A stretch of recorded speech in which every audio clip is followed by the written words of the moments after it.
In the policy breakdown tonight, I want to begin with a quote from the new mayor of the city of New York, who this week stated the following: "We are called to put an end to economic and social inequalities that threaten to unravel the city we love. And today we commit to a new progressive direction for New York, that the same progressive impulse has written our city's history. It's in our DNA." What de Blasio speaks to is how we solve the shocking wealth and income inequality that exists in America. This inequality has resulted in many of the problems that we face all across this country, whether it goes from immigration to poverty to failing education system, on and on and on and on and on. And it all leads back to the fact that though millionaires, the richer continue to get rich and the poor continue to get poor. And I believe, in my heart, I believe that 2014, this year that we're in today, is the year of increase. I know that's prophetic and you're like, whoa, this Richard's turned into a crazy evangelical maniac. But no, in real terms, I believe, you know me, I'm a spiritual person, but I believe that we are in the year of 2014 is the year of increase, because 2014 equals 7, and we can go on and on about all the different reasons why. This is the year of increase, and this is the year that we solve income inequality in the United States of America. Before we talk about solving income inequality, let's talk about some of the facts. From the end of 2008 to the middle of 2013, the total wealth of this country, right? The total wealth gain was about $16 trillion, give or take a couple trillion, right? And that $16 trillion went to the richest of rich Americans. They received $1.6 trillion of the $16 trillion in growth. Now, the 4% richest Americans after them received about 5.1 trillion. And the least, the 90% of us received about 3 to 4 trillion of those dollars. So millionaires and billionaires during the recession made billions and millions and billions of dollars. And the poorest and the least of these received none of that. Now, let me be very clear. Let me be very crystal clear on this point. I do not, and I think most progressives would argue, we don't want to punish success. We actually applaud success, and we want to see more success in this country. And let me be also very clear. We don't want to take all the money away from rich people and be communist. What we're saying is that in order for us to create true fair distribution of wealth, we have to find a way to make sure that millionaires and billionaires pay their fair share in the tax system. Now, I hear conservatives out there who would argue, well, 47% of Americans don't pay any taxes. Yes, that statement is true, and that statement is also false. 47% of Americans, whether it be because they're on Social Security or they're getting some sort of government benefit or they don't make enough money, don't pay any federal tax. That does not mean for 1 second they don't pay state taxes, they don't pay local taxes, and they don't pay other federal taxes for different type of entities, for different type of things, right? So certain times you pay federal tax when you buy a car or, whatever, right?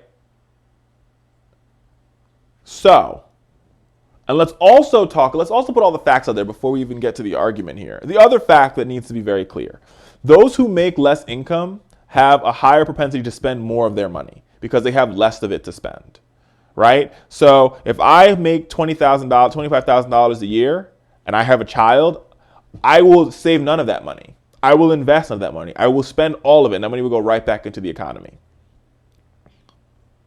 Whereas then if I have $1 million and I have a child, I have a higher propensity to save a couple $100,000 because I don't need all of it to take care of my child. So I will save money for a rainy day, or I'll invest money in the future, or I'll put money in the stock market. And because capital gains tax rates are so low, that money is not taxed at the same rate as a secretary's income. So that's why Warren Buffett, who a majority of his money comes from he comes from investment earnings or interest earnings, can pay 12 to 13 to 14% in taxes, while his secretary, who only makes $50,000 a year, her average tax rate is about 38% federal tax rates because she's not bringing in any money through capital gains or or tax loopholes or tax havens, safe havens. Not to mention, she has a higher propensity to spend more money paying state and local taxes.